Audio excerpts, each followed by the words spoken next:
So hi, namaste, namaskar सभी को. I am back with a new topic today, that is your beta lactam. आज हम बात करेंगे किसकी beta lactam के बारे में. Of the sixth semester, we have to study the beta lactam antibiotic. In this, we have to study penicillin, cephalosporin, beta lactamase inhibitors and monobactams. So first of all, chemically मैं ये बताना चाह रहा हूँ कि beta lactam का structure दिखता कैसे. Okay, so make a square having a nitrogen on this and इसको complete करो और यहाँ से एक डबल बॉन्ड O निकालो. So this structure that you are looking here is a beta lactam structure. जितने भी एंटीबायोटिक्स होंगे जैसे penicillin, cephalosporins, these things, beta lactamase inhibitors, so we will see this type of structure in the antibiotic that we will study. But okay, so before learning the beta lactam antibiotics, we should know the structure of the bacteria first. Okay, पहले bacteria में क्या होता है. पहला ही बात तो आपको ये सेल मेम्ब्रेन दिखेगा. इसके अंदर में आप देखोगे बैक्टीरिया के जो साइटोप्लाज्म जहाँ पे बहुत सारे ऑर्गेनल्स प्रेजेंट रहते हैं. ठीक है, ऑर्गेनल्स प्रेजेंट रहते हैं और बीच में यहाँ पे कहीं न्यूक्लियस होगा. ठीक है, जहाँ पे वो जेनेटिक मटेरियल्स वगैरह रहता है बैक्टीरिया में. This portion we known as cell wall and this dabba you can see here we call it NAG, NAM, and this spring-like structure you can say these are your amino acids. और हाँ, first of all I will tell you what is NAG and NAM. So NAG का मतलब होता है N-acetyl glucosamine और in the case of NAM इसको बोलते हैं N-acetyl muscarinic. जो मैं बार बार बोल रहा हूँ NAG and NAM. So NAG and NAM are basically the backbone of the bacteria you can say. So ये सेल वाल को मजबूती देता है you can say. The portion that is as a spring it is attaching like this, you can see there 6 amino acids और इनको clamp करके रखता है कौन. जो clamp का मतलब समझ रहे हो, मान लो स्टैपल कर दिया इसको. ठीक है, सो क्लैम्प करके कौन रखता है. Enzyme we can say ट्रांसपेप्टाइडेज. और इसी ट्रांसपेप्टाइडेज को दूसरा टर्म भी है, we call it penicillin binding protein. Okay, PBP. यहाँ तक आपको कोई प्रॉब्लम नहीं है. कैसा, अभी बैक्टीरिया के बारे में पढ़ रहे हैं, अभी हम एंटीबायोटिक्स के अंदर घुसे नहीं है.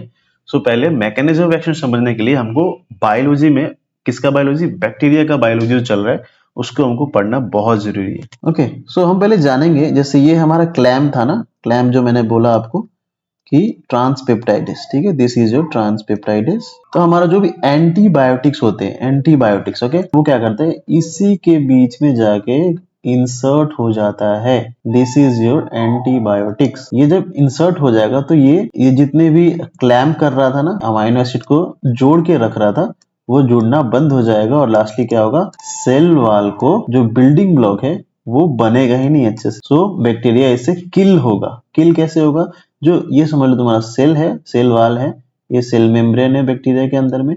तो यही जब बनेगा नहीं, अगर ये बनेगा नहीं तो हमारे बाहर के जितने भी वाटर मॉलिक्यूल्स आते हैं हमारे बॉडी में वो अंदर चले जाएंगे और पूरा जो है सेल ही जो है वो बर्स्ट कर जाएगा. There is a binding between transpeptidase and antibiotic. तो यही है हमारा पूरा mechanism of action of this type of drugs like beta lactam antibiotic. Okay, now come to the penicillin. I will start with the structure first. As I told you that what is the structure of the basic beta lactam ring, इसको बोलते हैं हमारा core structure है ये, इसी से सब कुछ बनना शुरू होगा. So for the penicillin, we will make first this one. Okay, this is your N. This is like this. Now put a sulfur. Okay, 5-membered ring बनाना है. ठीक है, this is a 5-membered ring. On this position, you have to make 2CH3 group और यहाँ से आपको एक carboxylic acid group निकालना है. From this place, we just add NCONH. It means amide bond. Okay, amide bond.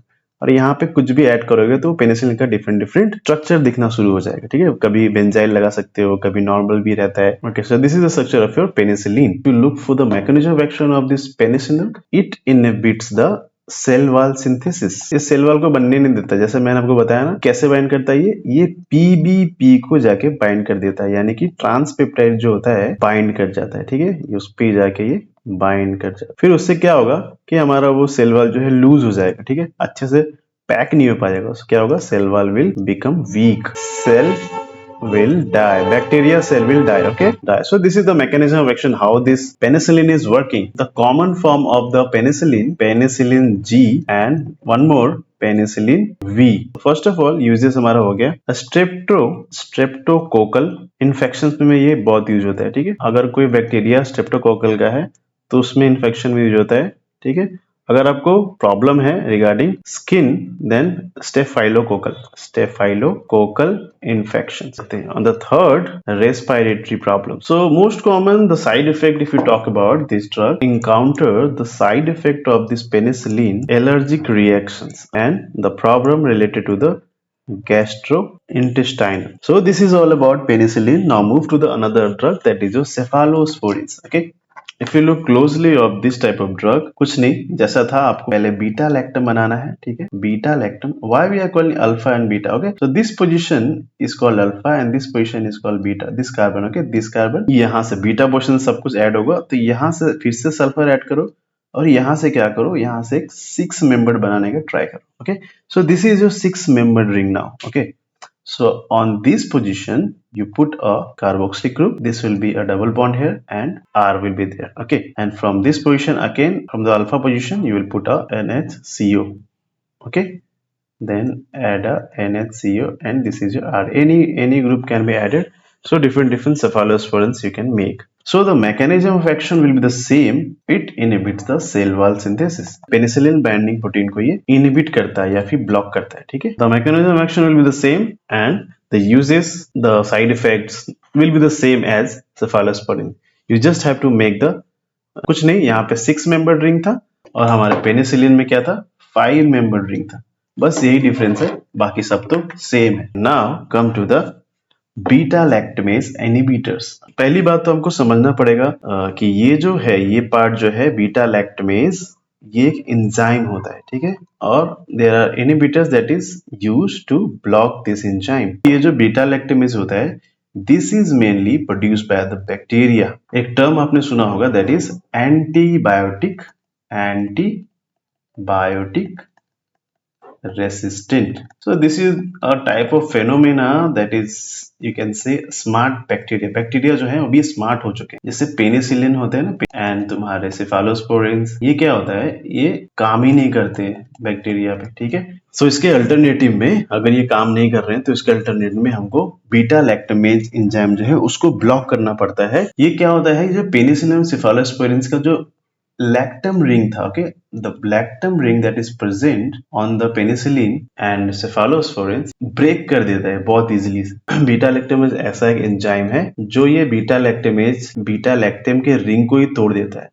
तो उससे क्या होगा, एंटीबायोटिक्स तो फिर कुछ काम ही नहीं करेगा. So that's why this beta lactamase inhibitors come into the pictures. Okay, so in the first, for the drugs that is used to study these things, so first one is clavulanic acid and second one is sulbactam. Okay, sulbactam, इसके बारे में हम देखेंगे, इसका structure कैसे बनता है. Lactam ring, okay, lactam ring होगा और यहाँ से आपको ऑक्सीजन दिखाई देगा, ऑक्सीजन, और यहाँ से 5 मेंबर रिंग हो गया, 1 2 3 4 और ये एन हो गया 5, तो ये हो गया 5 मेंबर रिंग. ओके, और यहाँ से तो आपको पता है कि वहां पे भी सारे केसेस में C डबल बॉन्ड OH लगा हुआ है, और in this condition you just make 1 2, मतलब इथेन पे वहां पे फर्स्ट और सेकंड कार्बन पे डबल बॉन्ड होगा. So this is the structure of your clavulanic acid. Now come to the another drug, that is your sulbactam. So again you make a 5 membered ring, but in this case having a sulfur. Okay, और इसके ऊपर 2 सिंग लगा दो, S double bond O, S double bond O, और बाकी CH3 जो कि penicillin में भी अवेलेबल था, CH3 और लास्ट में COOH. आपको याद होना चाहिए सेफालोस्पोरिन्स में हमेशा 6 होते हैं, बट इन दिस केस और पेनिसिलिन केस में तीनों में 5 होते हैं. So this type of drug is given in combination form. Okay, combination form, इसका मतलब क्या हुआ कॉम्बिनेशन फॉर्म को, इसका मतलब ये हुआ कि जो ऐसे जो ड्रग है उसको हमेशा कॉम्बिनेशन में देते हैं. जैसे फॉर एग्जांपल क्लेवुलेनिक एसिड को हमेशा दिया जाता है किसके साथ, एमोक्सोसिलिन के साथ. One more thing that is very important in this case, this type of drugs किसको टारगेट करते हैं, ग्राम पॉजिटिव और ग्राम नेगेटिव. इनको वीक एंटीबायोटिक्स भी कहा जाता है. ठीक है, इनको वीक एंटीबायोटिक्स भी कहा जाता है. That's why we are giving in the combination form. Now come to our last one, that is your monobactam. So in this case we have to study only one drug, that is your aztreonam. So this is first of all this monobactam's unique class of beta lactam antibiotics characterized by a single mono beta lactam ring. So this drug is also active against gram negative. Nobody's gonna ask you this, draw the structure of aztreonam. It is not that much important, but in the classification section you have to mention this name. Okay, monobactam. So this is all for the beta lactam antibiotics. So आज के लिए इतना ही. तो चलिए मिलते हैं हम अगले वीडियोज में. ओके, सो हमारे चैनल को सब्सक्राइब करना मत भूलिएगा. I hope you like this video. जय हिंद, जय भारत.